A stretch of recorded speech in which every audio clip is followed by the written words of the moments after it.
मेरे बाबा भोलेनाथ तबे तुझे दूर करूं, मेरे बाबा भोलेनाथ तबे तुझे दूर करूं,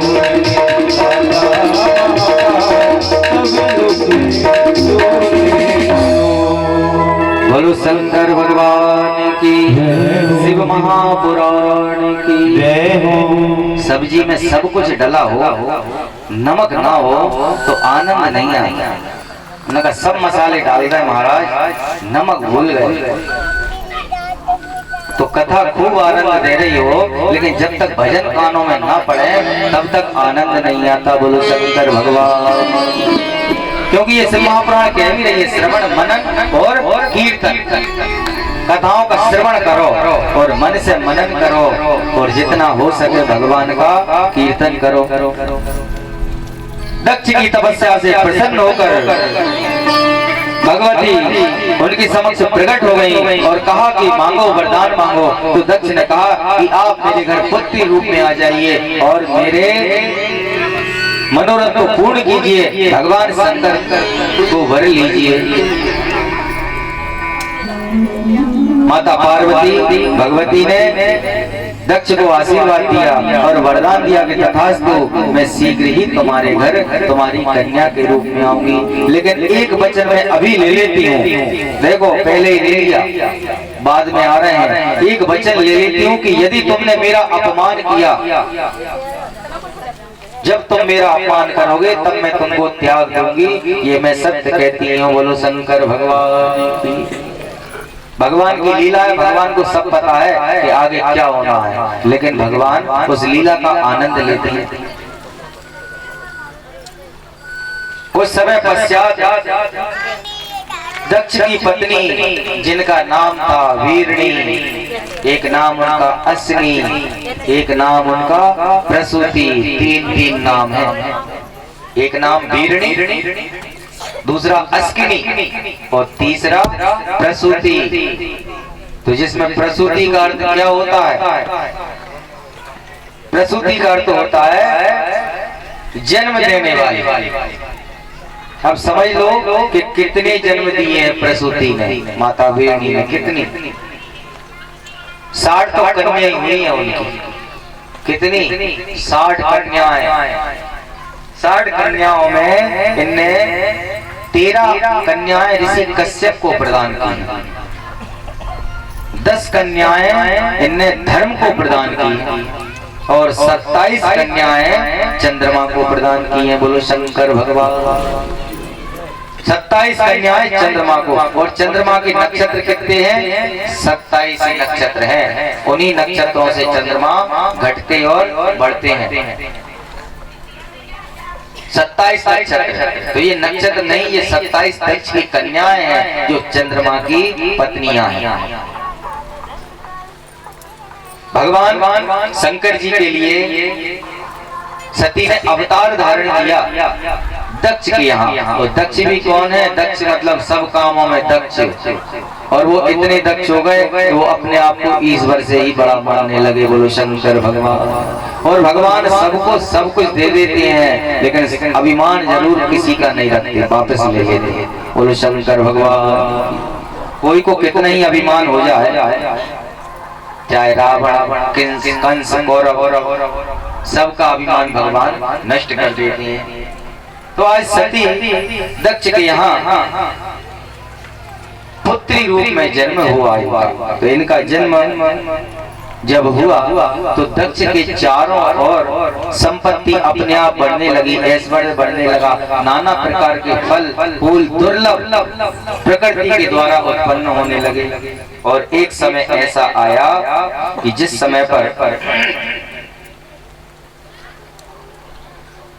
माता सती ने दक्ष की वीरणी से जन्म लिया और जन्म लेते ही दक्ष के पास अनंत प्रकार के रत्नों का भंडार प्रकट हो गया।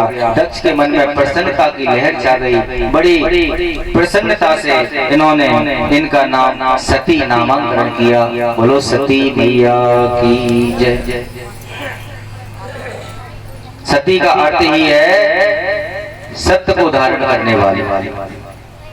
अब दक्ष के घर पुत्री रूप में जन्म लिया। कुछ समय पश्चात वहां ब्रह्मा जी पधारे अपने पुत्र के घर। सती को देखा और सती को देखकर प्रेम पूर्वक उन्होंने दक्ष से कहा कि अब तुम इन सती को तपस्या के लिए प्रेरित करो ताकि ये तपस्या करें और भगवान इन्हें प्राप्त हो जाए। भगवान बगैर तपस्या के किसी को नहीं मिलते। कोई सोचे कि वैसे ही भगवान मिल जाए तो कभी नहीं मिलेंगे, तपस्या के द्वारा ही मिलेंगे। और साधारण नहीं, भगवान को प्राप्त करने के लिए तो बहुत कठिन तपस्या की आवश्यकता है। ये ऋषियों से सीखने के लिए है, ये ब्राह्मणों से सीखने के लिए है, ये सौभाग्यवती पतिव्रता महिलाओं से सीखने के लिए तपस्या का ऐसे कहते हैं। क्योंकि धर्म को धारण करने वाली सौभाग्यवती नारियां हैं। धर्म को धारण करने वाले धर्म मत ब्राह्मण है, धर्म को धारण करने वाली गौ माता है, और धर्म को धारण करने वाले संसार के समस्त संत जन हैं। बस ये चार हैं जिन पे धर्म टिका है, और किसी के पास धर्म है ही नहीं। बोलो शंकर भगवान की। माता सती ब्रह्मा जी के पास बैठ गई। ब्रह्मा जी ने बड़े प्रेम से सती के सिर पर हाथ फेरा और दक्ष से कहा कि अब तो तुम इसे तपस्या में लगाओ। तब दक्ष ने अपनी स्त्री से कहा, वीरणी से, और वीरणी ने सती से तपस्या के लिए कहा। तो घर में ही तपस्या की, कहीं बाहर नहीं गए, क्योंकि घर में ही बहुत बड़ा घर था, मंदिर भी थे, सब कुछ था, तो घर में ही तपस्या की। और नंदा व्रत का अनुष्ठान माता सती के द्वारा किया गया। बोलो शंकर भगवान। सती माता ने नंदा व्रत के द्वारा भगवान शिव को प्राप्त किया है, और माता पार्वती ने पाशुपत व्रत के द्वारा भगवान को प्राप्त किया है। बोलो शंकर भगवान। 12 वर्षों तक होता है पाशुपत व्रत। हाँ, 3 दिन में 5 दिन में नहीं होता पाशुपत व्रत। भले ही कोई बता दे, जो लिखा है वही सही है, क्योंकि 100 बका और 1 लिखा। कोई कुछ कह रहा है वो अलग बात है, जो लिखा है वो सही लिखा है। तो पाशुपत व्रत 12 वर्षों तक धारण किया जाता है। बोलो शंकर भगवान। खैर, जैसा कर रहे हो अच्छा है, जो करो वो ठीक है, लेकिन यदि कोई नियम पूछे तो पाशुपत व्रत 12 वर्षों तक धारण करेगा। लेकिन यहाँ पर माता ने नंदा व्रत धारण किया है। और नंदा व्रत कैसा? कार्तिकस्या चतुर्दश्या मकूपे पाये सरेत समाकीर्णे समाराध्या सस्मार परमेश्वर। कार्तिक मास की चतुर्दशी को खीर से और अपूप से, अपूप मतलब जो मीठे पुआ, ये सब ध्यान से सुनना, सब ये शंकर जी का भोग है। इस वस्तुओं को आप शिव जी को चढ़ा सकते हैं। कब कब चढ़ा सकते हैं यह भी है। अश्विने मासी नंदाया तिथि वर्चना भक्तिता गुणधनी सलर्वेण हरम नत्वा विनायकम। अश्विनी मास की प्रत्येक नंदा तिथि, नंदा काय से कहते हैं? पड़मा से कहते हैं नंदा तिथि। तो नंदा तिथि को जैसे प्रतिपदा कहते हैं, पड़मा कहते हैं। षष्ठी तथा एकादशी में पड़मा, छठ और एकादशी में इनमें गुड़ और भात, इससे भक्ति पूर्वक हर का पूजन किया जाना चाहिए। कब कब प्रतिपदा को, छठ को और एकादशी को गुड़ और भात, मतलब खीर बनाओ गुड़ की, सीधा सा अर्थ ये है। भात चावल से कहते हैं, तो उसमें दूध, चावल और गुड़, शक्कर की नहीं गुड़ की बनाओ। ये भगवान को प्रतिपदा को भोग लगाओ, छठ को लगाओ अथवा एकादशी में। ये नंदा व्रत का अनुष्ठान है। मार्गशीर्षे सितष्टम्या सतिले सयवोदने पूजयित्वा हरम कीलिर्निनाय दिवसान सती। मार्गशीर्ष की कृष्ण पक्ष की अष्टमी को, मार्गशीर्ष की कृष्ण पक्ष की अष्टमी को यव तिल, यव मतलब जौ, यव तिल एवं चावल सहित खीलों से, दीपावली पे आते हैं वो खीले, तो क्या क्या लेना है? जौ, तिल और खील, इनसे भगवान शिव जी का पूजन करें। ये सब माता सती कर रही है। वही सती पौष मास के शुक्ल पक्ष की सप्तमी तिथि को रात्रि में जागरण करती है, पूस में सातवें के दिन जागरण करके और प्रातः काल खिचड़ी से शिव का पूजन करती। बोलो शंकर भगवान। अपन सोचो कि भगवान क्या खाते हैं, भगवान सब खाते हैं, जो खिलाओ वो खाते हैं प्रेम से। माघ की पूर्णिमा तिथि को रात्रि में जागकर और प्रातः काल भीगे कपड़े पहनकर नदी के किनारे शिव का पूजन करें। भगवान को प्राप्त करना कोई साधारण नहीं है, सबके बस का नहीं है, लेकिन असंभव भी नहीं है, दुर्लभ भी नहीं। दुर्लभ तो है, असंभव नहीं है भगवान को प्राप्त करना। इस संसार में कई ऐसे हुए जिन्होंने भगवान को प्राप्त किया है, सत्य में ही किया है, सशरीर किया है। बोलो शंकर भगवान। फाल्गुन की कृष्ण पक्ष की चतुर्दशी को, फाल्गुन कृष्ण पक्ष चतुर्दशी को रात्रि में जागकर और सब प्रहरों में बिल्व पत्र तथा बिल्व फल से शिव की विशेष पूजा करने लगे। चतुर्दशी को केवल काय से पूजन, केवल बील पत्री और बील का फल, बस इनसे ही। जब चैत आ गया तो चैत की शुक्ल चतुर्दशी से वे सती पलाश के पुष्प और दोनों से शिव जी का पूजन करती थी। पलाश के पुष्प और पलाश के दोना, छेवला पलाश के दोना से वह पूजन करती थी सती। बैसाख शुक्ल की तृतीया को गव्य, तिलाहार, यव एवं चावलों से शिव जी का पूजन करती थी। उस मास को व्यतीत करने लगी। ज्येष्ठ पूर्णिमा के दिन वे निराहार रहकर और रात्रि में वस्त्र एवं भटकटैया के पुष्प, बताओ किसी ने सुना है नाम भटकटैया? पुराने लोग तो जानते होंगे, नए नहीं जानते कि भटकटैया किसे कहते हैं। केवल पुराने लोग बता सकते हैं कि भटकटैया क्या होता है।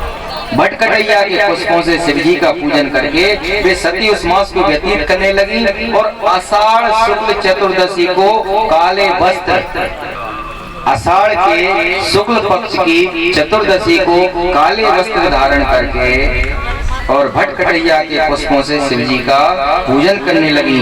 यज्ञों पवित्र तथा वस्त्रों से शिव का पूजन करने लगी और भाद्रपद के कृष्ण पक्ष की चतुर्दशी को अनेक प्रकार के पुष्पों तथा फलों से शिव का पूजन करके वे चतुर्दशी तिथि में केवल जल का आहार करती थी। नाना विधे फले पुष्पे शयतिस्त काल संभवे चक्रे सुनियातहारा जपन मासे शिवार्चनम। नाना प्रकार के वे फल से पुष्पों से जप करती हुई और अनेक कालों में उत्पन्न होने वाले नाना प्रकार के फल पुष्प तथा शाकों द्वारा प्रत्येक महीने शिवार्चन करती थी।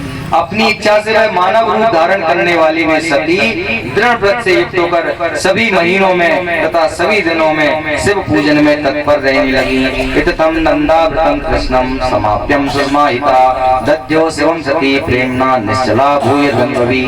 इस प्रकार नंदा व्रत को पूर्ण रूप से समाप्त करके भगवान शिव में अनन्य भाव रखने वाली सती ने भगवान शिव को एक दिन प्रसन्न कर लिया और भगवान शिव ने वरदान उन्हें दिया पति रूप में प्राप्त होने का। नंदा व्रत के प्रभाव से भगवान शिव जी प्रसन्न हुए और ब्रह्मा जी और विष्णु जी की विशेष स्तुति करने पर शंकर जी ने विवाह के लिए हामी भर दी। बोलो शंकर भगवान की। पहले तो शंकर जी ने बहुत मना किया कि भैया हम तो ऐसे ही अच्छे हैं और साधु संतों को तो भला दासी शोभा देती है, ब्राह्मण को हांसी, चोर को खांसी और साधु को दासी, ये शोभा ही नहीं देती। यदि ब्राह्मण हंसी ठिठोरा वाला है, यजमान के घर ज्यादा हंसता है और ज्यादा मजाक करता है तो वो उचित नहीं है। तो ब्राह्मण को हंसी उचित नहीं है। वो चोर यदि है, चोरी करना और खांसी चल रही है तो उसको उचित नहीं है। चोरी करने गए उस समय भी चली आई जोर से खांसी, घर वाले उठ गए और पकड़ के लगवा दी फांसी। बोलो शंकर भगवान की। तो चोर को फांसी और साधु को दासी, साधु हो और दासी हो तो ये शोभा नहीं देता, क्योंकि साधु तो स्त्रियों से दूर रहने वाले। शंकर जी ने अनेक प्रकार के समझाया कि भैया हमें विवाह की आवश्यकता नहीं, हम तो ऐसे ही भले हैं। तो ब्रह्मा जी विष्णु जी ने कहा कि प्रभु मेरी लीला, इनकी लीला कुछ ऐसी है कि कुछ राक्षसों का अंत आपके पुत्रों के द्वारा होगा, कुछ आपके द्वारा होगा, कुछ पार्वती के द्वारा होगा, शक्ति के द्वारा, कुछ विष्णु के द्वारा, कुछ मेरे द्वारा, तब जाके प्रभु इस प्रकृति का मैं नियंत्रण कर पाऊंगा। अनेक प्रकार से शिव जी को समझाया। तो शिव जी ने कहा देखो भैया, वैसे तो हमें विवाह की आवश्यकता नहीं है, लेकिन यदि हमारे विवाह से तुम्हारा हित होना है, तुम्हारा भला होना है, तो फिर हम विवाह करने तैयार हैं। बोलो शंकर भगवान की, शिव महापुराण की। तो आज भगवान शंकर जी विवाह के लिए तैयार हो गए। तब हिमालय तब दक्ष ने संकल्प पूर्वक, विधि पूर्वक अपनी पुत्री का विवाह भगवान शिव जी से किया। ब्रह्मा जी ने उस विवाह को संपन्न कराया। वहां से विदा लेकर सती को लेकर भगवान शिव जी कैलाश पर्वत पर आ गए। नाना प्रकार की लीलाओं का वर्णन यहाँ पर किया है, अनेक प्रकार की आख्यानों को। सती ने बहुत सारे प्रश्न पूछे शिव जी से, और उन प्रश्नों का उत्तर दिया जो शिव जी ने मानव के कल्याण के लिए। वही काम पार्वती जी ने भी किया, अनेक प्रश्नों को शिव जी से किया है, और शिव जी ने प्रेम पूर्वक उन प्रश्नों का उत्तर देते हुए भगवान की अनेक कथाओं को वर्णन किया है। बोलो शंकर भगवान शिव महापुराण की जय। आज भगवान शंकर जी का विवाह होकर सती के साथ वे कैलाश पर विहार करने लगे। कई समय पश्चात एक दिन भगवान शिव जी ने पार्वती जी के साथ विहार करने की इच्छा की, तो नंदी पे बैठकर पृथ्वी लोक पे घूमने आ गए। उसी समय पर देखा तो भगवान उस समय पर राम जी का जन्म हो गया था, और सीता जी का हरण हो गया था। सीता जी का हरण रावण ने कर लिया था, और राम जी वन में सीता जी को ढूंढते हुए हे सीता हा सीता हा सीता करते हुए भटक रहे थे। तो भगवान शंकर जी ने देखा तो नीचे उतरे, पार्वती जी को वहीं छोड़ा और राम जी के इधर गए। उनको दिखा नहीं है, लेकिन उन्हें प्रणाम करके कि आपकी जय हो राम, आपकी जय हो, ऐसा कहकर वे आ गए। अब सती थी, उन्हें देख के बड़ा आश्चर्य प्रकट हुआ। उन्होंने कहा ये तो सारे संसार के स्वामी हैं प्रभु, ये सबके देवता हैं, और ये क्यों एक मनुष्य के, साधारण मनुष्य के प्रणाम कर रहे हैं। शंकर जी ने कहा स्वामी सुनो मेरी एक बात, मुझे ये समझ में नहीं आया, मुझे अच्छा नहीं लगा। आप इतने बड़े और इतने से इनके आप प्रणाम कर रहे हो, पूरा संसार तो आपको शीश नवाता है। शंकर जगत बंद जगदीशा, सुर नर मुनि सब ना वही शीशा। आपके लिए तो सब शीश नवाते हैं, पर आप इनको क्यों नवा रहे हैं? तो कहा देखो सती, ये साधारण नहीं है, ये भगवान विष्णु के अवतार हैं, राम रूप में आए हैं। ये जो सांवले हैं ये राम है, वो जो गोर वर्ण के हैं ये लक्ष्मण है। इनकी भार्या का हरण रावण ने कर लिया है, और अभी ये लीला कर रहे हैं। तो कहा भगवान है और ऐसे रोज फिर रहे हैं, बताओ ऐसे भगवान होते हैं कि रोते फिर, एक स्त्री के लिए भगवान हो गए, रोते फिर रहे, हम मान नहीं रहे। शंकर जी ने कहा नहीं मान रही तो जो तुम्हें समझ में आए वो करो, परीक्षा ले लो, परीक्षा ले लो तुम तो भगवान की। सती जी को बात जम गई कि हाँ परीक्षा लेके तभी तो माने, हम मान ही नहीं रहे कि ये भगवान हो सकते हैं। सती जी ने कहा परीक्षा कैसे लें? तो परीक्षा लेने के लिए सती जी ने सीता जी का ही रूप धारण कर लिया। बोलो शंकर भगवान। यही सबसे बड़ा अपराध था, यही मूल कारण था शंकर जी और सती के विछोह का। सीता जी का रूप धारण करके वह भगवान राम जी के समक्ष पहुंच गई, सामने से चली आ रही। इधर से राम जी रोते हुए ढूंढते हुए हा सीता। पेड़ों से पूछ रहे क्यों भाई आपके पेड़, तुमने हमारी सीता को देखा है क्या? हे पुष्प, हे पल्लव, हे वन की देवी, सबसे पूछते फिर रहे, जड़ से चेतन से जो मिल जाए पशु पक्षी से, किसी ने हमारी स्त्री को देखा?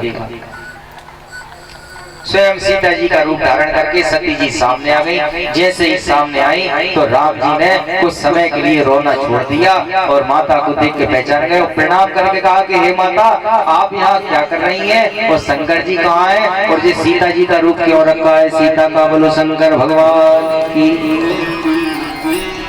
जैसे ही सती ने ये सुना तो सती बड़ी आश्चर्य में हो गई, समझ गई कि ये भगवान है। तो उन्होंने कहा बताओ शंकर जी कहाँ है? तो उन्होंने कहा शंकर जी तो यही है, यहाँ नहीं आए, और मैं आई थी आपकी परीक्षा लेने। हे राम, मेरे अंदर एक जिज्ञासा है। उनने पहले तो अपना रूप छोड़ा तक्षण और उनसे कहा कि एक जिज्ञासा है, आप मुझे सिर्फ ये बता दो कि शंकर जी ने आपको प्रणाम क्यों किया? बोलो शंकर भगवान, शंकर जी ने आपको प्रणाम क्यों किया? मैं ये समझ नहीं पा रही। भले ही आप विष्णु जी के अवतार हैं, लेकिन विष्णु जी भी शंकर जी को, फिर आपने ऐसा क्यों किया? तो राम जी ने उनको एक इतिहास सुनाया। राम जी ने इतिहास सुनाया कि सुनो माता, एक समय की बात है कि भगवान शंकर जी ने अपनी गौशाला, अपन सोचेंगे अपन पे गौशाला है, तो अपन पे नहीं, सब पे है। स्वर्ग लोक में अलग गौशाला है, जहाँ कौन रहती है? स्वर्ग में गौ माता कामधेनु। भगवान शंकर जी के पास अलग गौशाला है, जिसका नाम क्या है? गौलोक। वो जहाँ कौन विराजी है? भगवान कृष्ण गोपाल। बोलो शंकर भगवान की। एक बार भगवान शंकर जी ने विष्णु जी को बुलाया और अपनी गौशाला में एक सुंदर आसन पर बिठाकर और विष्णु जी का नाना प्रकार के अभिषेक किया, नाना प्रकार के पुष्पों से उपचार किया, अनेक प्रकार के वस्त्र अलंकार सब कुछ भगवान ने विष्णु जी के पूजन की स्वयं देवताओं से कराई, ब्रह्मा विष्णु आदि से, और सब देवताओं को संबोधित करते हुए कहा कि आज से मेरा सब कुछ भगवान विष्णु जी का है।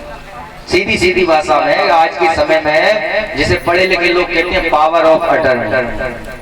किसी के पास बहुत संपत्ति वाला व्यक्ति हो और उसे अपनी संपत्ति का कोई उत्तराधिकारी चाहिए हो जिससे वह अपना कार्य करा सके, तो उसे वह पावर ऑफ अटर्नी दे देता है। ऐसे ही भगवान शंकर जी ने शिव जी को, सब विष्णु जी को बिठाल के और सब कुछ उन्हें दे दिया कि अब आज से ये सारा संसार आपका है, आपको ही संसार को पालित करना है, आपको ही इस संसार का भरण पोषण करना है। और सब देवताओं से कह दी कि जैसे मेरी पूजा करते थे ऐसी इनकी पूजा करोगे, जहाँ मुझे जितना मानते थे उतना ही इनको मानोगे, और मैं खुद भी इनकी पूजा करूंगा। बोलो शंकर भगवान।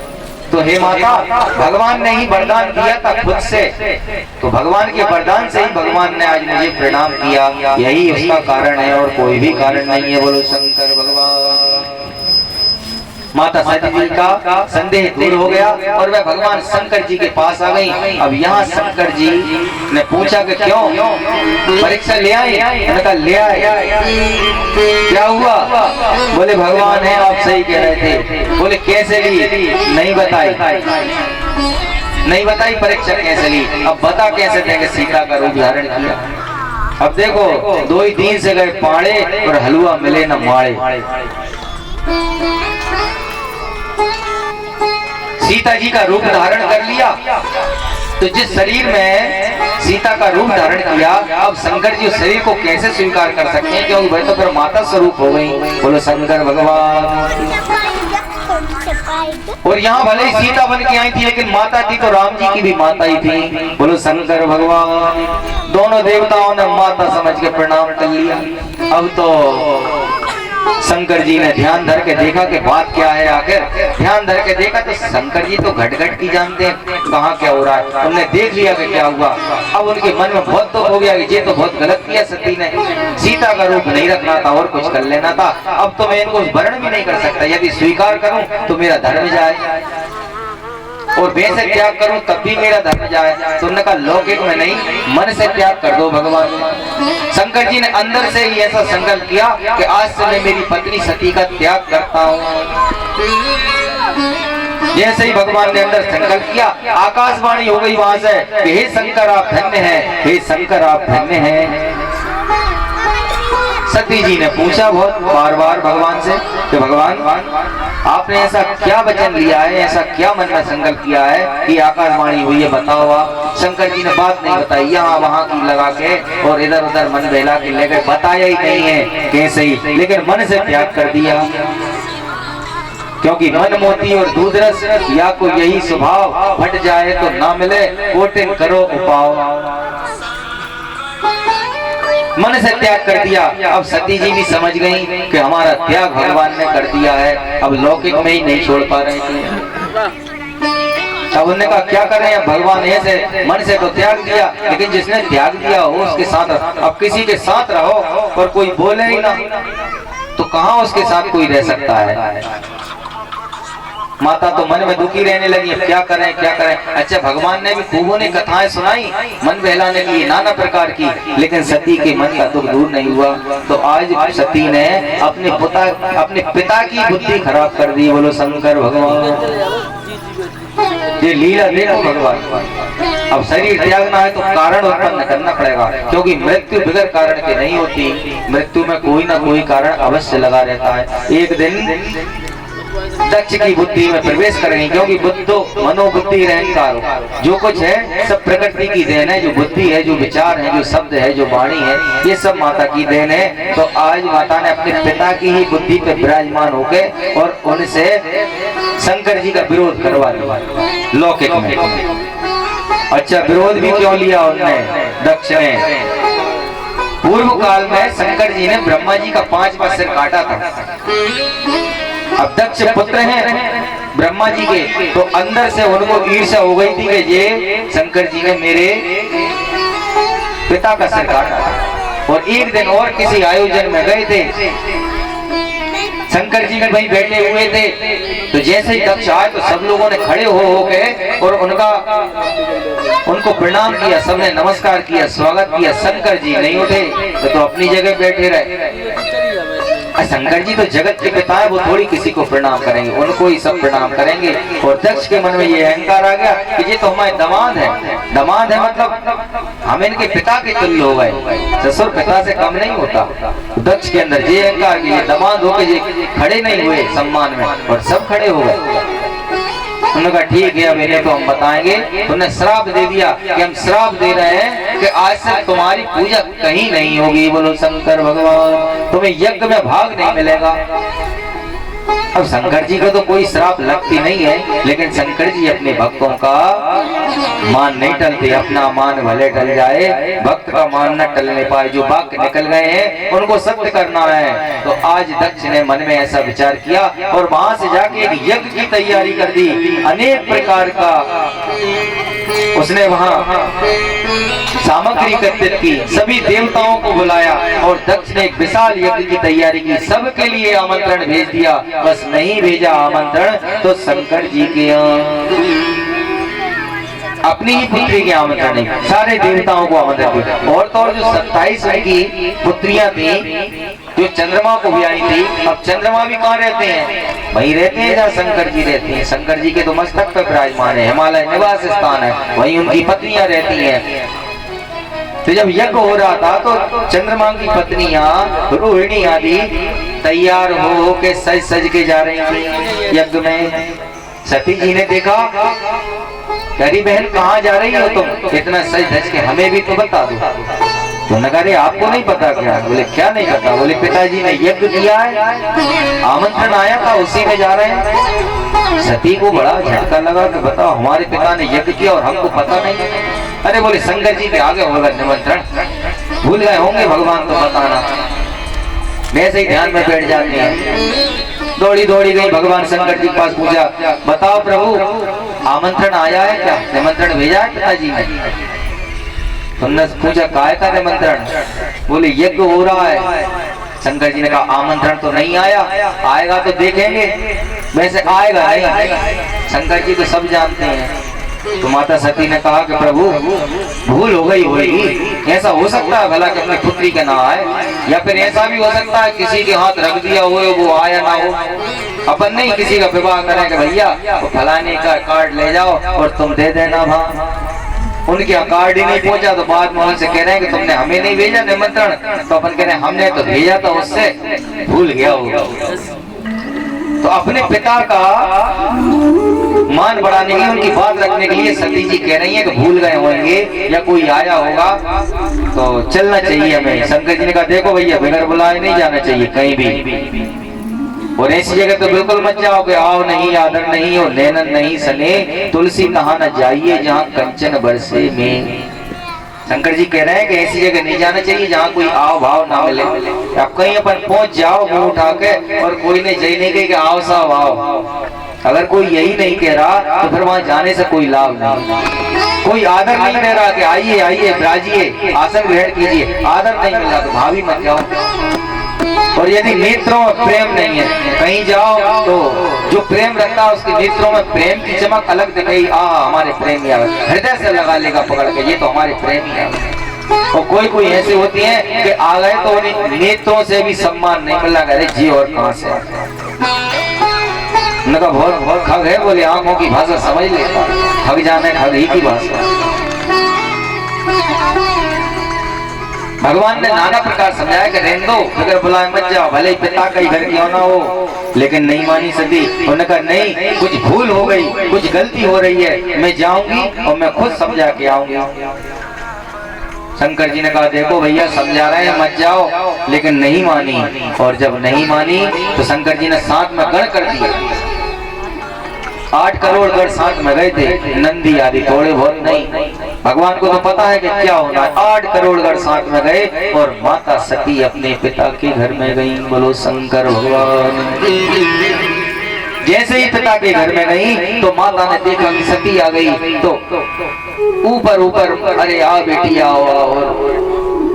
अब माँ तो होती है ऐसी, अच्छा कुछ ऐसी होती है कि मिट बोली कह लो उन्हें कि ऊपर बस पोता फेरने है, अंदर से तो मन बिल्कुल कुड़ रहा है। पति किया क्या है, ऊपर से अच्छे से बोली आओ आओ सती, और बहनें भी अच्छे से बोली, लेकिन पिता ने भ्रगुटी टेढ़ी कर दी। भ्रगुटी टेढ़ी कर दी। जैसे ही सती आई पिता के पास गई, पिता को प्रणाम किया, पिता ने कुछ कहा ही नहीं, बगल में ही चली गई। तो पिताजी आपने कार्ड नहीं भेजा क्या, निमंत्रण नहीं भेजा हमारे घर पे, और भूल गए हो तो अभी भेज दो, शंकर जी नहीं आ रहे, हमको आना पड़ा। अब दक्ष तो क्रोध में भरे ही बैठे थे, एकदम सती माता पर भड़क गए, तू क्यों वहां आ गई, तुझे किसने बुलाया था। और नाना प्रकार के, वे तेरा पति भी तेरी तू भी उनका खा के उसके ही जैसी हो गई, और तू भी नाटक में निपुण हो गई। जा, मैं तो उसको मैंने त्याग कर दिया है, मैंने तेरा भी त्याग कर दिया, उसका भी कर दिया है। अनेक प्रकार की दुर्वचन कहने लगी। माता सती ने बहुत समझाया कि देखो शंकर भजन बिना नर, जो शंकर का भजन के बगैर मनुष्य का उद्धार नहीं हो सकता। कितने देवता पूछ लो, जितने देवता बैठे थे उन सब से भी कहा कि देखो जो शंकर जी का विरोध कर रहा है वह बाद में उनके कोप का भाजन बनेगा, ये मैं सत्य कहती हूँ। भगवान विष्णु जी से कहा, भगवान विष्णु जी ने कहा कि मैं तो प्रतिज्ञा में बंधा हूँ, मैंने ऐसे वचन दे दिया कि मैं तेरी यज्ञ की रक्षा करूंगा। अच्छा उन्हें भी नहीं लग रहा, केवल कुछ ऋषि ऐसे थे जिन्होंने उस सभा का बहिष्कार किया। जब ऋषियों ने, भृगु ऋषि थे वह दक्ष के पौरोहित थे, उनके दामाद भी थे, लेकिन और भी कुछ ऋषि ऐसे हुए हैं जिन्होंने उनका त्याग कर दिया उस सभा का। वो सब तो त्याग करके चले गए, जो शेष बैठे थे। अब माता ने कहा कि नहीं मान रहे, तो बहुत समझाया, पिता भी बहुत क्रोधित हो गए। अंत में फिर माता ने एक निर्णय लिया कि अब हम कहीं के नहीं बचे। क्यों, हम तो बड़े उससे अपने शंकर जी से के आए थे कि हम अभी भेजते हैं और आपको लेने आएंगे, अब हम क्या मुंह लेके चले जाएं अपने पति के पास, और अब पिता के घर में आए हैं तो यहाँ भी कुछ नहीं है। अब तो हमारा ना ये घर है ना वो घर है, उधर उनने त्याग दिया, इधर इनने त्याग दिया, अब हम कहाँ जाएं। तो जब कहीं कोई रास्ता नहीं है तो फिर एक ही रास्ता होता है, मृत्यु। बोलो शंकर भगवान की। अनेक प्रकार से दक्ष को समझाया, जब दक्ष नहीं माने तो माता सती ने अपना शक्ति रूप प्रकट किया। बोलो शंकर भगवान की। शक्ति रूप प्रकट किया और शक्ति रूप में प्रकट होकर बोली कि हे मूर्ख दक्ष, मैंने तुझे समझाने की कई बार चेष्टा की, लेकिन तूने मुझे साधारण पुत्री समझा। मैं वही प्रकृति हूँ, मुझ में ही प्रकृति लय होती है, मुझसे ही प्रकृति उत्पन्न होती है, मैं ही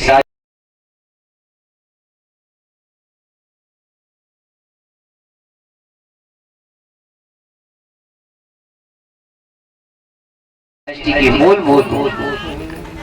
और जन्म लेने के पहले ही मैंने तुझसे कहा था कि जिस दिन तुम मेरा अपमान कर दोगे उस दिन मैं तुम्हारा त्याग कर दूंगी। तुम मेरी बात भूल गए, लेकिन मैं नहीं भूली। बोलो शंकर भगवान। अनेक प्रकार से दुखी होने लगी माता, और उन्होंने कहा कि अब मैं शरीर को धारण नहीं कर सकती, और क्योंकि जब तक यह शरीर रहेगा तब तक मैं दाक्षायणी ही रहूंगी, दक्ष की पुत्री ही रहूंगी। ऐसा कहकर उन्होंने अग्निदेव का ध्यान किया कि अग्निदेव प्रकट हो गए। अग्निदेव से कहा कि मैं अपने आप को समर्पित करना चाहती हूँ। तो अग्नि ने क्या कहा कि हे माता, मुझ में इतना ताप नहीं है कि मैं आपको भस्म कर सकूं, क्योंकि मैं तो आपके द्वारा दी हुई शक्ति से ही जलता हूँ। बोलो शंकर भगवान की। जब अग्निदेव भी सामर्थ्यवान नहीं हुए तो माता सती ने स्वयं ही अपनी योग अग्नि का निर्माण किया, और उस योग अग्नि के द्वारा अपने शरीर का त्याग कर दिया। बोलो शंकर भगवान की, शिव महापुराण की। जैसे ही वहां सती ने अपने शरीर का त्याग किया कि कोलाहल मच गया। भगवान शंकर जी का जितने गण भेजे हुए थे बस गणों ने, उनमें 10,000 गण तो केवल रो रो के ही मर गए। लिखा है ऐसा इसमें कि कई गणों ने 10,000 गणों ने तो केवल रो के इसमें ही दुख में प्राण त्याग दिए कि अब हम भगवान को क्या मुंह दिखाने आएंगे, हम रक्षा करने आए थे भगवान की। कुछ रो रहे और जितने बचे थे तो उनने अपने अपने हथियार उठा के और युद्ध शुरू कर दिया, दक्ष के यज्ञ में घुस गए विध्वंस करने के लिए। लेकिन यहाँ भृगु ऋषि ने अपने मंत्र शक्ति के द्वारा सेना प्रकट की। उस सेना ने शिव जी के गणों को हरा दिया। शिव जी के गण वहां से भागते हुए रोते रोते शंकर जी के पास पहुंचे और पूरा वृत्तांत बताया। शंकर जी अत्यंत क्रोधित हो गए और क्रोध में ही शंकर जी ने अपने सिर की जटा से एक जटा निकाला, उसे पृथ्वी पर मारा। उस जटा के 2 भाग हुए, जिसके दक्षिण भाग से वीरभद्र और वाम भाग से महाकाली प्रकट हो गई। बोलो शंकर भगवान। ये केवल सुनने में ही है कि शिव जी और सती का वियोग हो गया। असली में तो भगवान का वियोग कभी माता से होता ही नहीं है। यहाँ प्राण त्यागे तो यहाँ उन्होंने प्रकट कर दी अपनी जटाओं से, एक तरफ वीरभद्र और एक तरफ महाकाली। वीरभद्र प्रकट हुए, महाकाली प्रकट हुई। शंकर जी ने कहा जाओ और उस अभिमानी दक्ष का शीश काट दो, और उसके यज्ञ में जो भी देवता हो, ऋषि हो, मुनि हो, मनुष्य हो, सबको दंड दो, कोई भी बचना नहीं चाहिए। जाओ, मेरी आज्ञा है। अब वीरभद्र, भद्र का नाम है उत्तम और वीर का नाम है बलवान। जो उत्तम बलवान है, जिनसे ज्यादा वीर संसार में कोई है ही नहीं है, वो शंकर जी के स्वरूप है वीरभद्र। प्राचीन काल में काल भैरव के रूप में भगवान ने प्रकट किया, आज वीरभद्र को प्रकट किया। और वीरभद्र जब दक्ष के यज्ञ में पहुंचे तो जितने भी वहां देवता थे, भगवान विष्णु जी से युद्ध हुआ। 3 बार भगवान विष्णु जी मूर्छित हुए उस युद्ध में वीरभद्र के द्वारा। बोलो शंकर भगवान।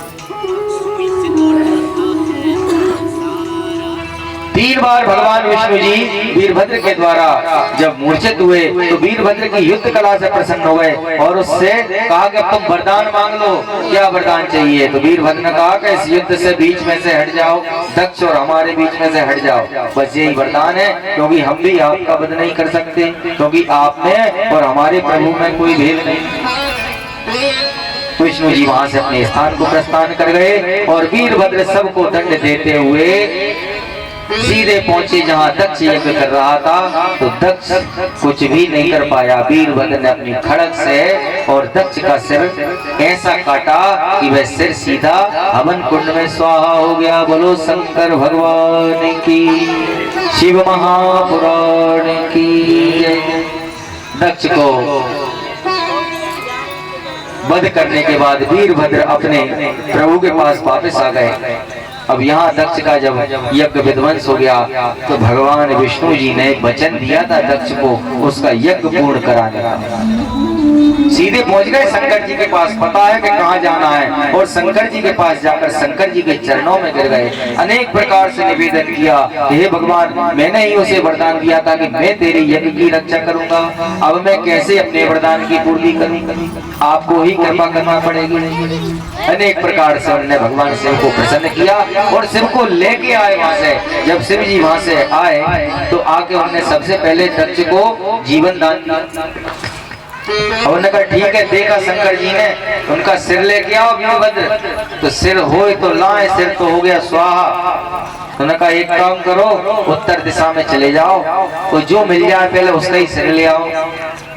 गण गए तो उत्तर दिशा में एक बकरा मिल गया और उस बकरे का ही सिर काट कर और वह ले आए। और दक्ष के जब उस पर रखा तो भगवान शिव जी ने अभिमंत्रित जल से और उसके ऊपर जो सिंचन किया अमृत का, वैसे ही दक्ष जीवित हो गया। लेकिन मुख बकरे का और दक्ष शरीर दक्ष का, अब मुख से शब्द नहीं निकल रहा है क्योंकि मनुष्यों की बोली नहीं है। तो फिर क्या करने लगे, केवल गाल बजाने लगे, बम बम बम बम बम बम बम बम बम बम बम बम बम। भगवान शंकर जी को हंसी आ गई, प्रसन्न हो गए। भगवान शंकर जी ने उन्हें वाक शक्ति प्रदान कर दी। दक्ष ने अनेक प्रकार से शिव जी की स्तुति की, अपने किए हुए पापों की क्षमा मांगी। तब शिव जी ने उस यज्ञ को पूर्ण किया और जितने जितने देवताओं को जो जो कुछ वीरभद्र कर गए थे वैसा वैसा उन्होंने उनको ठीक कर दिया। सबको ठीक करने के बाद फिर उन्होंने कहा कि अब बताओ कहाँ है मेरी सती, कहाँ है। और जब सती के पास पहुंचे हैं तो सती के तो वहां शरीर पूरा योग अग्नि में जल के काला हो गया था। कंकाल बोलो शंकर भगवान की। शिव जी यहाँ आके जैसे ही सती को देखा, शिव जी की आंखों से अश्रुओं की धार लग गई। शिव जी को अश्रुओं की धार लग गई। शिव जी ने सती के शव को उठाया और अपने कंधे पर लेकर वो पागलों की तरह विचरण करने लगे यहाँ वहां। और जो शिव जी ने विलाप किया उस विलाप को आगे शिवरंजनी कहा गया। वह सती भगवान शिव के कंधों पर चढ़कर और शिव जी विलाप करते हुए यहाँ से वहां घूमने लगे, पर्वतों पर, आकाश में, धरती पर, पहाड़ों पर, जल में, जहां से ऐसे ही निर्गुण स्वरूप भगवान घूमते रहे। कई कल्प बीत गए, सब देवता लोग भगवान विष्णु जी के पास पहुंचे और विष्णु जी से कहा कि हे भगवान, इनका तो कुछ तो कीजिए, नहीं तो कैसे संसार का कल्याण होगा। भगवान विष्णु जी ने अपने सुदर्शन चक्र से और सती के शरीर के 52-51 भाग कर दिए। बोलो शंकर भगवान की। और जहां जहां उन सती के अंग गिरे हैं वहां वहां एक एक पीठ का निर्माण हो गया, शक्ति पीठ। बोलो शंकर भगवान।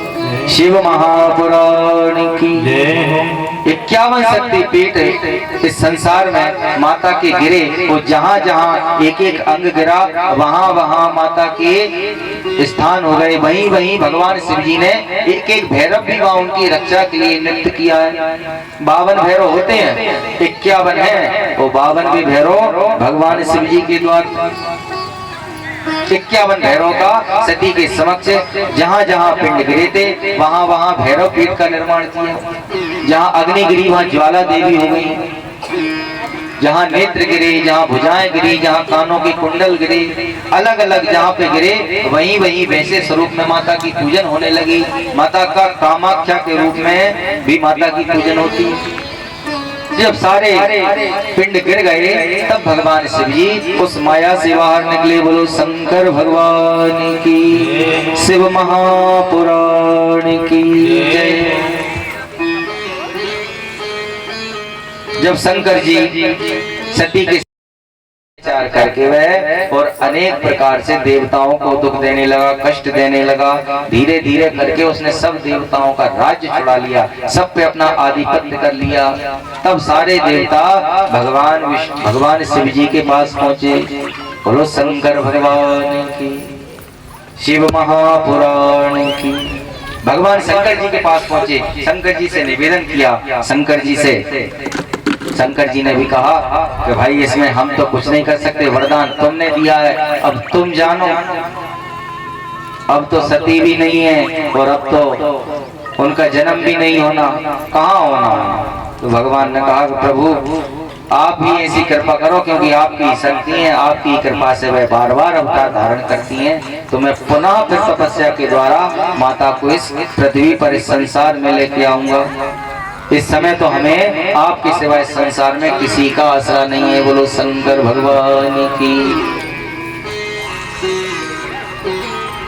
हे आसरा इस जहां में मिले ना मिले आसरा इस जहां का, मिले ना मिले मुझको तेरा सहारा सदा चाहिए। आसरा इस जहां का मिले ना मिले, आसरा इस जहां का मिले ना मिले, हमें तेरा सहारा सदा चाहिए, हमें तेरा सहारा सदा चाहिए। ये सारे देवताओं का भाव है अंदर से, और हम मनुष्यों का भी है। भगवान से भक्त कह रहे हैं कि चाहे किसी का सहारा ना मिले लेकिन आपका मिले। आसरा इस जहां का मिले ना मिले, आसरा इस जहां का मिले ना मिले, मुझको तेरा सहारा सदा चाहिए। मुझको तेरा सहारा सदा चाहिए।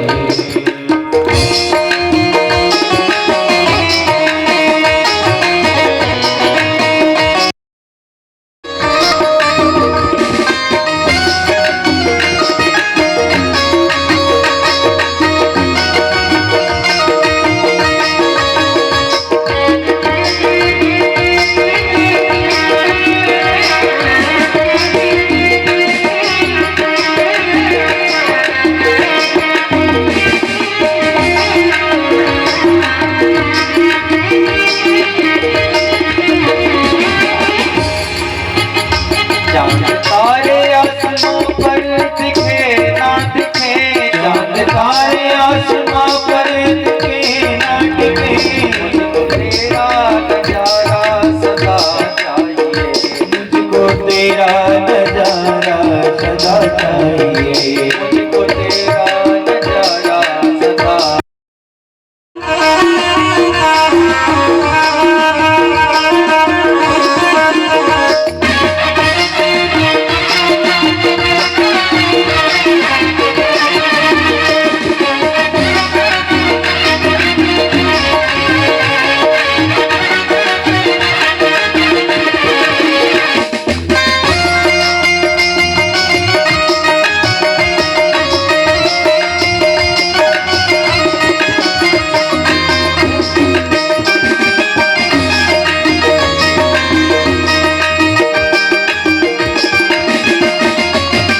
चाहे भले ही माता पिता का सहारा छूट जाए, भाई का छूट जाए, मालिक का छूट जाए, लेकिन किसका ना छूटे, भगवान का आसरा बना रहे, तो फिर संसार में किसी की जरूरत नहीं। और देखो संसार भी कैसा है, अपन सब संसार में ही लगे रहते हैं।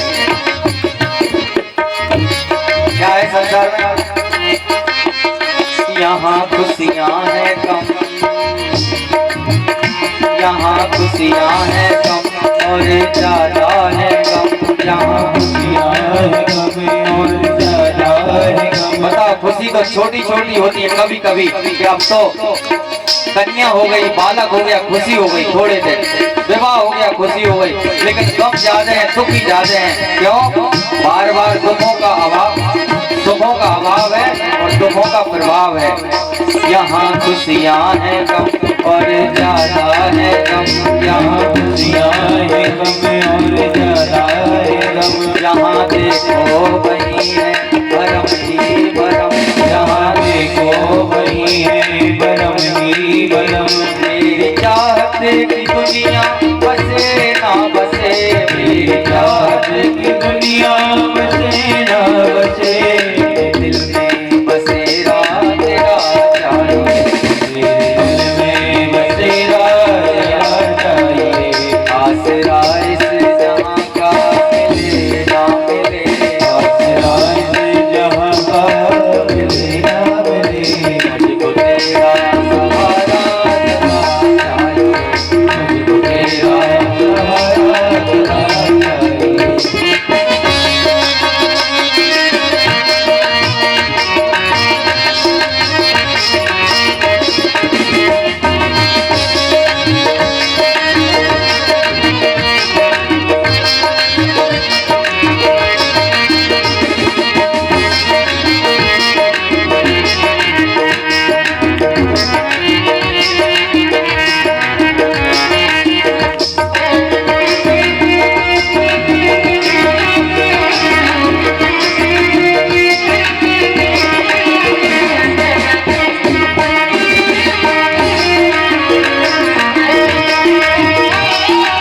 अच्छा देखो, कभी कभी तो मन में ऐसा लगता है कि सब कुछ छोड़ के पूरा घर द्वार छोड़ दें, चाहे माताएं हो और चाहे पिता हो। कभी कभी मन में आ जाता है सब छोड़ दो, बैराग मन में आ जाता है कि अब तो संन्यास ही ले लो, ये सब कितने डरे इनसे, कहाँ छोड़े, चलो जंगल में भागना। कभी कभी बैराग हो जाता है, और कभी खूब अनुराग है, खूब संपत्ति बढ़ जाए, खूब संतान बढ़ जाए। कभी बैराग है, कभी अनुराग है, कभी बैराग है, कभी अनुराग है। जहाँ बदले है माली कहीं भाग है, जहाँ बदले है माली वहीं बाग है।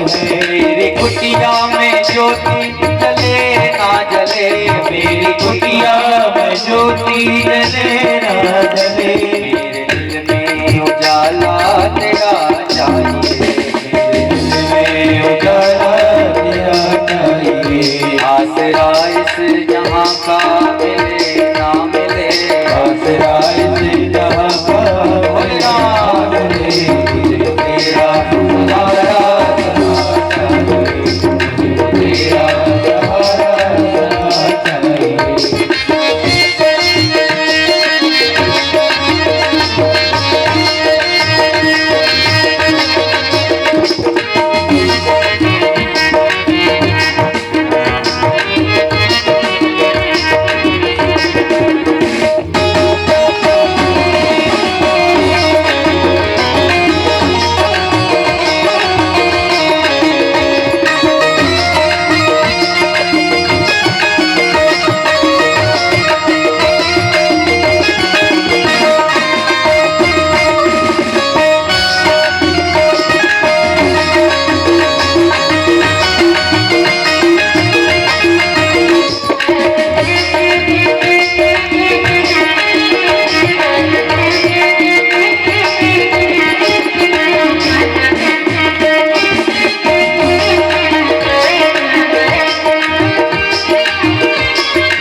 जब भगवान के यात्रा करने जाते हैं, खूब चढ़ाई कर रहे हैं, दूर भगवान बैठे हैं, दूर पहाड़ पे माता बैठी हैं, तब क्या भक्त कह रहा है,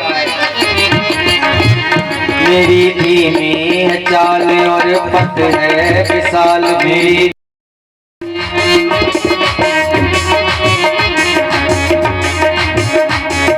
महफिल में शम्मा जले ना जले, मेरी महफिल में शम्मा जले ना जले, मेरे दिल में उजाला तेरा चाहिए, मेरे दिल में उजाला तेरा चाहिए, मेरे दिल में उजाला तेरा चाहिए। बोलो शंकर भगवान की जय हो। शिव महापुराण की जय हो। कीर्तन में भगवान बसते हैं, भगवान के नाम में संकीर्तन में, तो जहाँ संगीत प्रारंभ हो जाता है तो वहाँ ईश्वर भी आ जाते हैं। और थोड़ा थोड़ा संगीत तो कथा में जैसे सब्जी में नमक काम करता है, ऐसे ही संगीत कथा में काम करता है, स्वाद आता है, रस आता है। बस कुछ देर की और हमारी कथा है, और पार्वती जी का जन्म होने वाला है, और पार्वती जी जन्मोत्सव हम मनाएंगे। छोटी सी हमारे यहाँ एक कन्या है, उस कन्या के द्वारा हम माता पार्वती की पूजन करेंगे। आज पार्वती जन्म मनाएंगे, और इसके बाद फिर कल भगवान शिव का विवाह होगा, और भगवान ने चाहा तो कल ही कार्तिक जी हो जाएंगे, और भगवान ने चाहा तो कल ही गणेश जी हो जाएंगे, और भगवान चाहेंगे तो परसों अपनी कथा पूर्णता को चली जाएगी। बोलो शंकर भगवान की। तो आज माता पार्वती जी ने जब दक्ष के यहाँ सती रूप में जन्म लिया था ना, तो उस समय पर जो हिमालय था, हिमालय पे रहते थे दक्ष भी, हिमालय था पर्वत, और उनकी पत्नी थी मैना, वे दोनों माता सती को अपनी पुत्री की तरह प्रेम करती थी, स्नेह करती थी, लाड़ दुलार करती थी। तो उन पुत्री को देखकर छोटी सी, और ऐसा मन में भाव रहता था कि ये मेरी पुत्री क्यों ना हुई, मेरी क्यों ना हुई। तो आज वो समय आ गया, ब्रह्मा जी ने हिमालय को आज्ञा दी कि हिमालय तुम परमेश्वरी की तपस्या करो। परमेश्वरी की तपस्या करो। तो हिमालय को उपदेश करके ब्रह्मा जी ने तपस्या के कर्म में लगा दिया। हिमालय ने भी बड़ी कठोर तपस्या की। बड़ी कठोर तपस्या करने के बाद हिमालय के घर, मैना के घर में माता पार्वती ने गर्भ धारण कर लिया। बोलो शंकर भगवान की जय। वीरराज ततो सोती प्रमदो पूर्व सुतती हुतासनम इवाद्रस्य तेजो राशिर्महामनः। उस समय वह महामनस्वी हिमालय प्रसन्नता से अपूर्व कांतिमान संपन्न होकर मैना देवी के गर्भ में माता का वास हो गया। जब माता के गर्भ में पार्वती जी आई तो माता ऐसी शोभा संपन्न होने लगी। शरीर तो उनका जीर्ण हो गया लेकिन इनकी कांति बढ़ गई। अब हिमालय भी बार बार अपनी दासियों से कहते कि जाओ मैना से पूछ के आओ उन्हें क्या खाना है, उन्हें क्या पहनना है, क्या उनकी इच्छा है। वो मुझसे तो शर्म बस संकोच बस नहीं कहती, लेकिन तुम बताओ जो जो इच्छा हो हमको वो प्रदान करेंगे। अनेक प्रकार से उन्होंने सतियों को, सती अनेक प्रकार से दासियों को मैना की सेवा में लगाया और मैना भी अपने गर्भ को प्राप्त करके कांतिमान होकर बार बार माता का ध्यान करते। फिर एक समय ऐसा आया कि 9 महीने पूरे व्यतीत हो गए। अच्छा, एक रहस्य की बात है कि पार्वती जी का जन्म हुआ काय से? मैना देवी से, पर्वत से। पर्वत से जन्म होने के कारण उनका नाम पार्वती पड़ा। पर्वत के अंदर ज्वाला जलती है, अग्नि के रूप में भी शक्ति का ही वास होता है। तो जो अग्नि थी माता की, जो शरीर त्याग के अग्नि गिरी थी, तो अग्नि मतलब प्राण, अस्य प्राणाचरण हुआ। अग्नि मतलब प्राण। तो जहाँ अग्नि गिरी थी वह हिमालय का गर्भ था मैना का। और अग्नि जहाँ जलती है तो अग्नि जलने से क्या उत्पन्न होता है? कज्जल, काजल उत्पन्न होता है। अपन नहीं दीपावली को काजल बनाते, नीचे दिया जलाते हैं, ऊपर प्लेट लगाते हैं, तो क्या उत्पन्न हो जाता है? काजल। तो माँ की जो अग्नि थी, जो सती के शरीर से निकला था अंग से, वो ज्योति जब उस हिमालय पर्वत पर मैना के गर्भ में आई तो उससे भी कज्जल उत्पन्न हुआ। तो माता ने जब जन्म लिया तो इनका स्वरूप कैसा था? श्याम वर्ण का, एकदम कैसी? बिल्कुल, जिन्हें हिंदी में कहेंगे तो काली। बोलो शंकर भगवान की।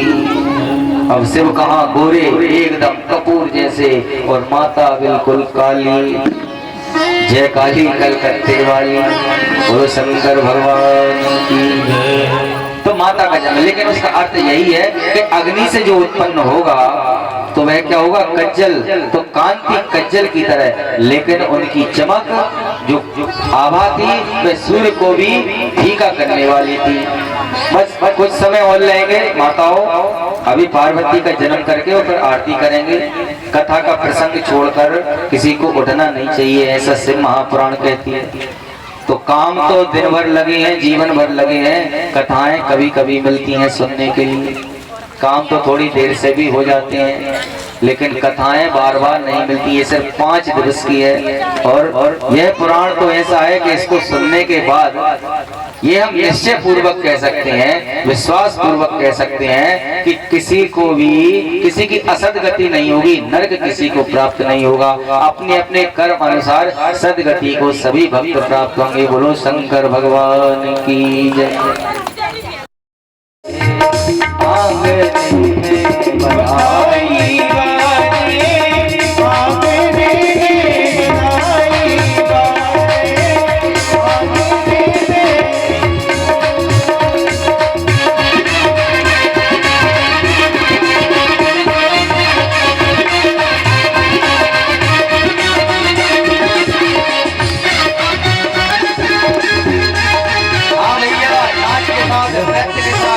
आज माता का आगमन हुआ है, तो हम लोग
अच्छा, जब बधाई बज रही थी तो सबसे पहले नाच में कौन आया?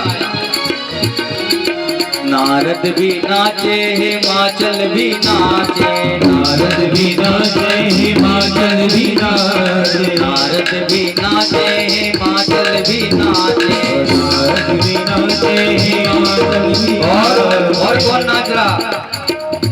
नाचे सब नर नारी, नाचे सब नर नारी, बधाई बाजे आंगने में, बधाई बाजे आंगने में, बधाई बाजे आंगने में, बधाई बाजे आंगने में, बधाई बाजे आंगने में।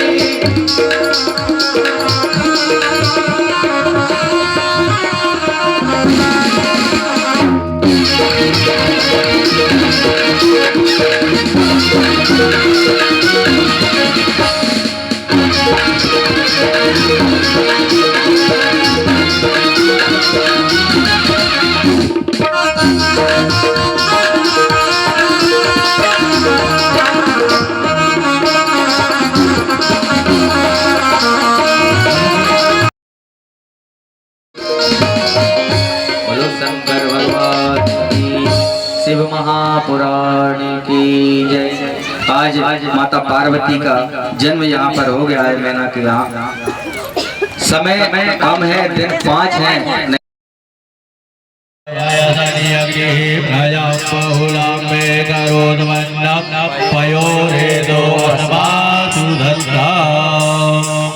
ओम जय ओम जय शिव ओंकारा, मुनि हर शिव ओंकारा, ब्रह्मा विष्णु सदा शिव, मुनि बोलनार महादेव, हरि राम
बागांबरे अंगे बोले बागांबरे अंगे सनकाद के गरुड़ाद के सनकाद के गरुड़ाद के भूताद के संगे ओम हरे हरे हरे महादेव करे के मास कमंडल त्रिशूल धरता बोले नाथ त्रिशूल धरता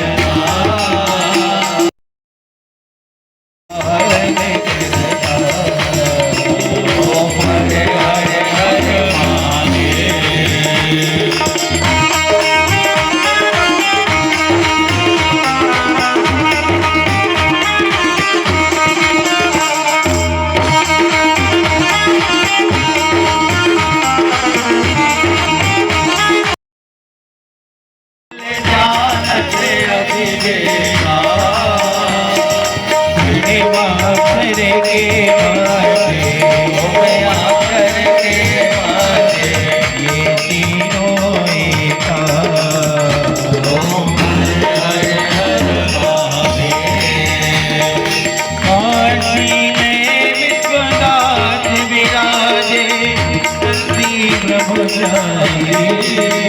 भोलेनाथ नम जाए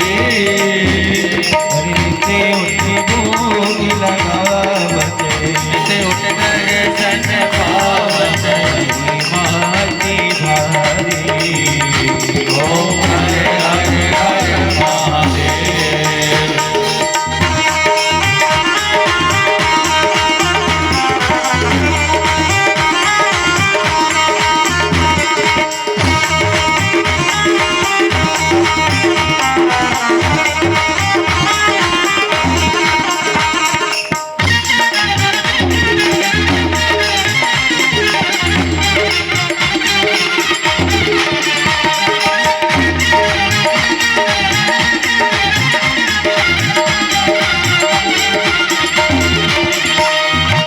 स्वामी जी की आरती जो भजत हरि हर स्वामी मनवांछित फल पावे ओम हरे हरे हरे महादेव ओंकारा बोले हर सिद्ध ओंकारा बोले पार्वती को प्यारा बोले ओरे रगनाया बोले बोले दैनों गंगधारा ब्रह्मा विष्णु सदा बोले बोले नाथ महादेव हरिदागे ओम हरे हरे हरे महादेव ओम हरे हरे हरे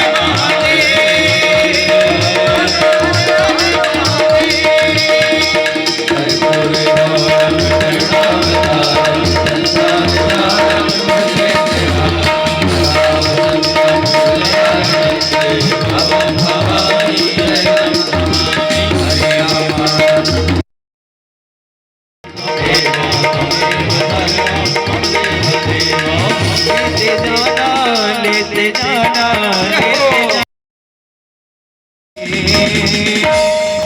लेते जाना रे हरि का नाम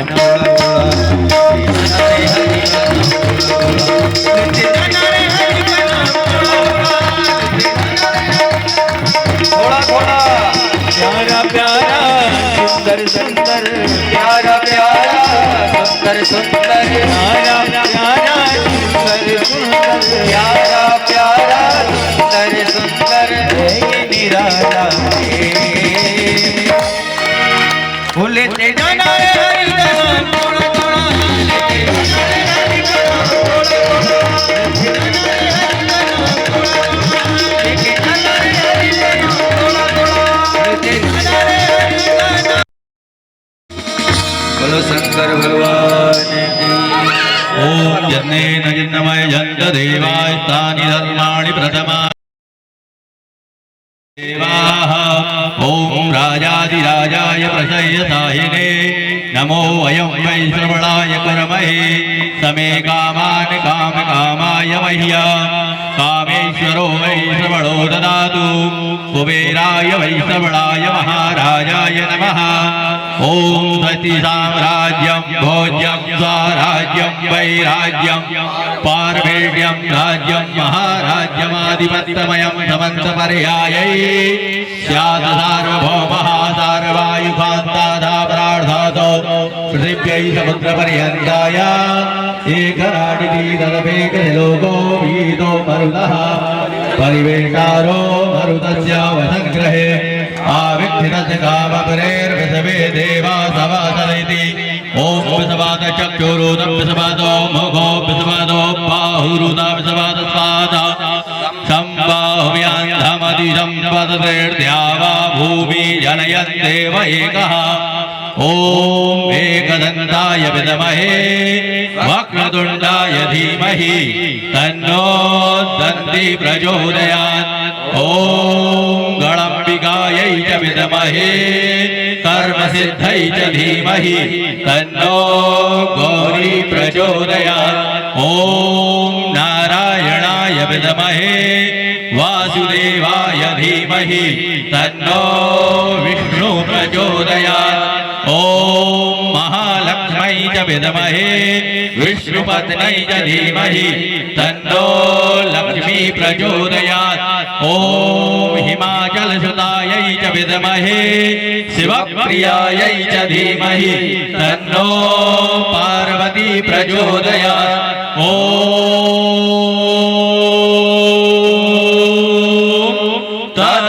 तत्पुरुषाय विद्महे महादेवाय धीमहि तन्नो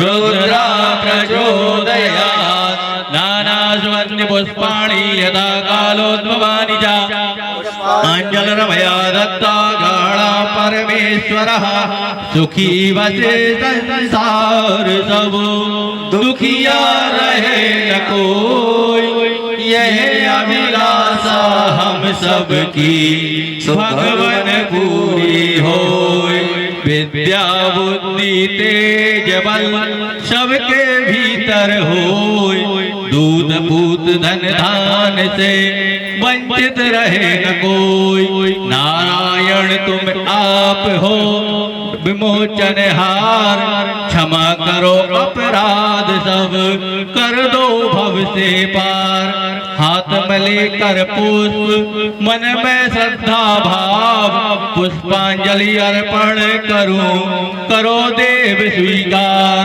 शाम सदा शिवाय नमः मंत्र पुष्पांजलिं समर्पयामि बोली गणपति भगवान की गौरी मैया की अपने कुल के देवी देवताओं की जय हो।